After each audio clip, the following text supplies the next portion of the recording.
Let's make some grilled chicken wings. First, as you can see here, I have some chicken wings marinating. I'm using Malta. It's like a non-alcoholic South American beverage.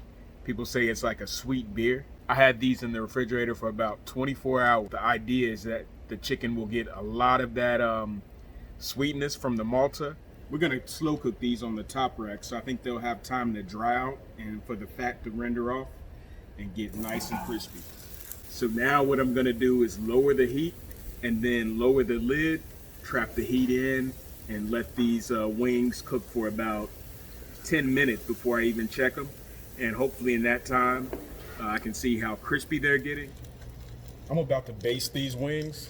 I have this hot sauce that I made, no sodium, and then I made it more liquid for basting. I just added vinegar to it. So one, it'll add a little bit more moisture, and then two, it'll add some spice. And it smells good.